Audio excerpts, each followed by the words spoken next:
So you're thinking about doing a Roth conversion, but you're not sure what factors to consider. Today, we'll discuss 3 factors that you need to be aware of prior to doing a Roth conversion, and one you've probably never considered.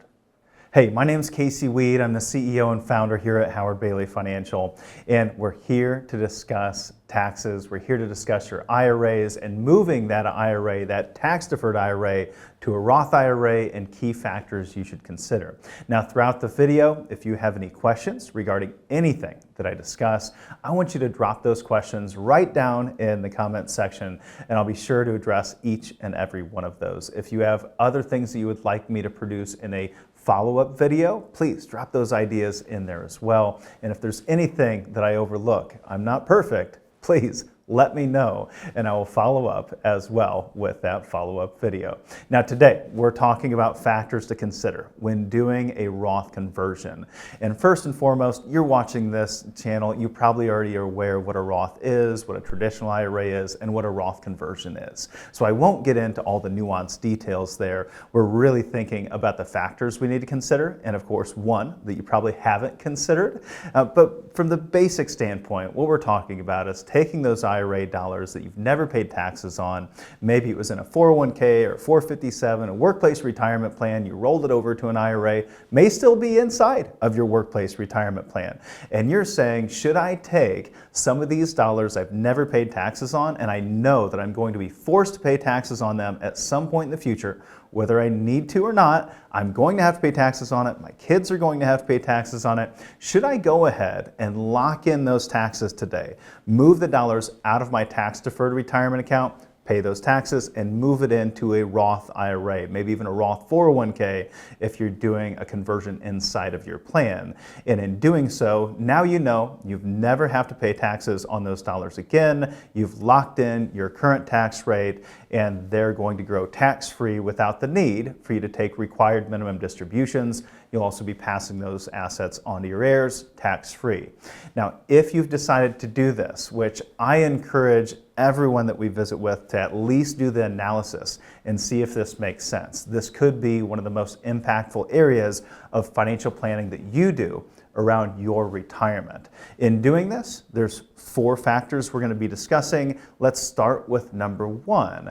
And number 1's fairly obvious. That is, what's your current tax rate and your future tax rate? And the way that most people look at doing Roth conversions, pretty straightforward. You want to know, am I paying less in taxes today than I'm going to pay in the future? Am I going to have a higher effective tax rate in the future than I have today? If I'm going to pay more in taxes in the future than I am today, I should do the Roth conversion.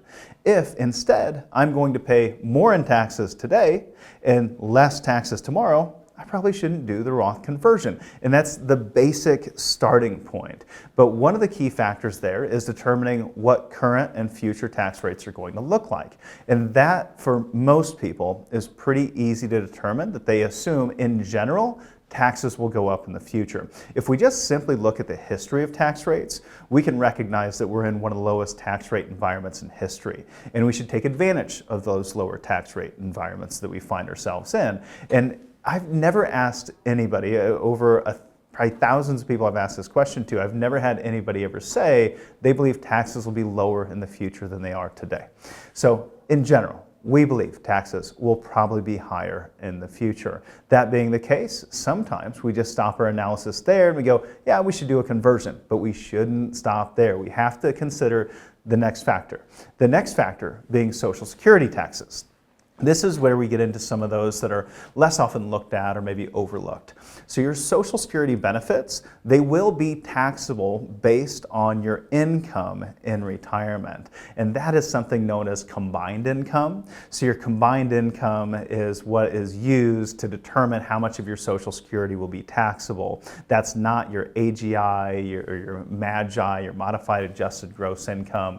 This is going to be your income for things such as RMDs or Roth conversions, those retirement account distributions, any pensions, taxable interest, even tax-free interest, plus half your Social Security benefits. And then they have different thresholds that you need to hit in order to find out how much of that Social Security benefit is going to be taxable. You could be paying taxes up to 85% of your Social Security could be taxable. And so what we might find is we do a Social Security analysis today, and you say, well, if I don't do a conversion, maybe you're not paying any taxes on your Social Security. Maybe 40% of your Social Security benefits are currently taxable. And when you do that conversion, all of a sudden, 85% of your benefits are taxable. We need to take that into consideration to determine how much we're paying in taxes to do the conversion. It's not just our ordinary income taxes that we think of because of the distribution in the conversion, but also how much more is our Social Security going to become taxable.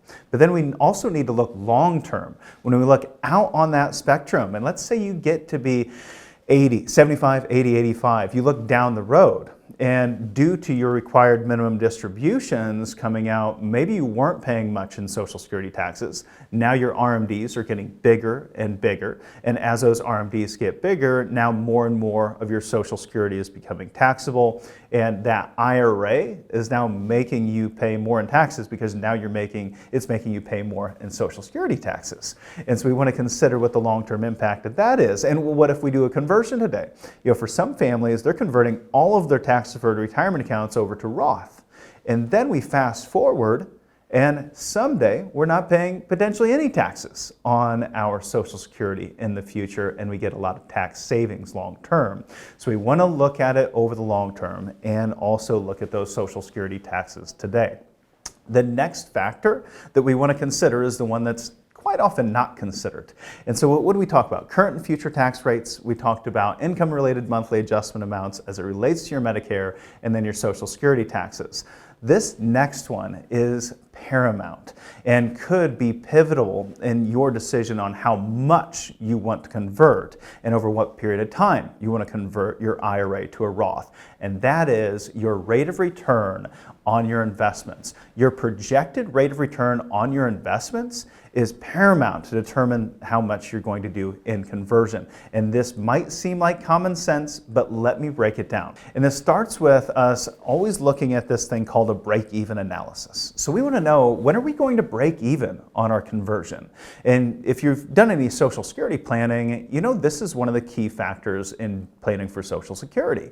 You say, should I file at age 62? Or should I wait and file at age 70? Well, that's 8 years that I'm going to go without benefits. If I go 8 years without benefits, how long is it going to take me with a higher benefit at age 70 to make up for what I missed out on? This is much the same thing.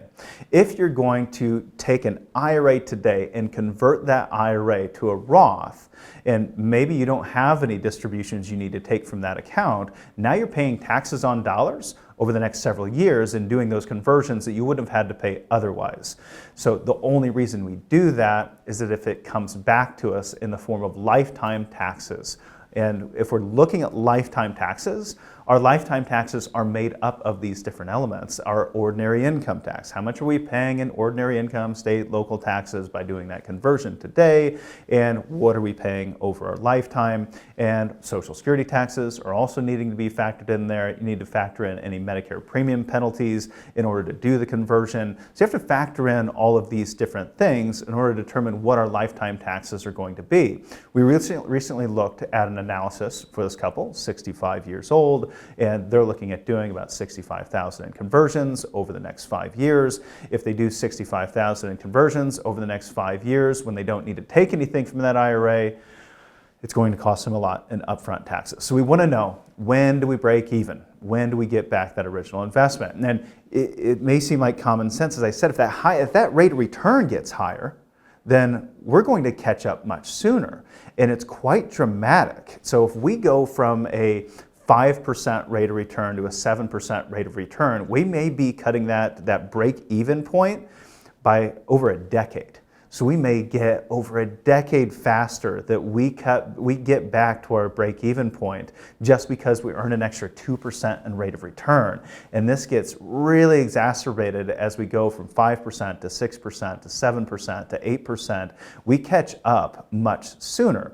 And one of the key reasons for that is our required minimum distributions, our RMDs. So depending on your date of birth, you're going to run into RMD age, but for most of you watching, that's probably going to be 73, 74.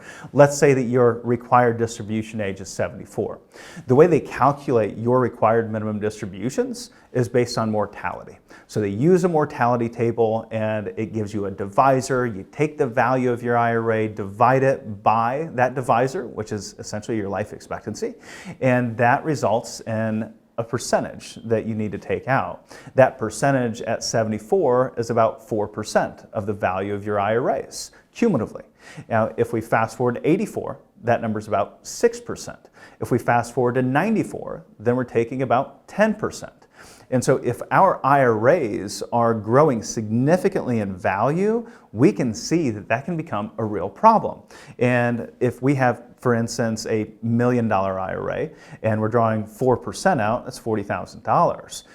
If that thing continues to grow and it's growing at 7%, it's going to continue to grow because we're taking less than 7%. We fast forward and now we have a $2 million IRA, depending on what your growth rate was. Now you're taking 6% of a $2 million IRA, that's $120,000. So because that IRA grew so fast and your RMDs got so large over your lifetime, it justified doing much larger Roth conversions earlier in your life to combat how fast, how quickly that account's growing. But we also need to take into consideration our heirs and the impact that that's going to have from a legacy perspective. If your accounts are growing at a much higher rate, think about how much of a traditional IRA is going to be left behind. If you're going to pass away by your 80, 85 years old, your IRAs continue to grow if you're earning a higher rate than the required distribution rate, and maybe substantially so. If you're leaving behind a $500,000 IRA to your heirs, they're required to distribute that out over 10 years. So even without interest, that's $50,000 a year. The reason they have to distribute it out over a 10-year window now is because they eliminated stretch IRAs. Your non-spouse beneficiaries can no longer take that IRA and distribute it out over their lifetime. They have to take it over a 10-year window. So a $500,000 IRA, $50,000 a year without interest. If it's a $2 million IRA, that's $200,000 a year without interest. And we can see with interest and even higher rates of return, again, we're going to have a much larger chunk of those IRAs over that 10-year window going to Uncle Sam. And that's the bottom line. That's what we're trying to disinherit here. We're trying to disinherit Uncle Sam while you're alive and after you're gone. So there's some things that we need to consider. We need to consider your current tax rate and your future tax rate. We need to consider your Social Security taxes, what impact a Roth conversion has today and over the long term, what impact this has on your Medicare premiums today and over the long term, and pinnacle, of course, the focus of today's discussion, your rate of return. What is that rate of return that's expected? The larger the rate of return, the larger conversions that you should actually be doing today. Now, this might seem a little overwhelming and you go, where can I start with this analysis? If you want to get an analysis, a tax analysis to see how all of these factors will really play into your retirement to keep more money in your pocket where it belongs, all you have to do is call the number on your screen, schedule time for a free tax analysis with one of our financial planners on our team, and we'll visit with you, run that analysis, and we can do that virtually or in person, wherever you find yourself in the United States.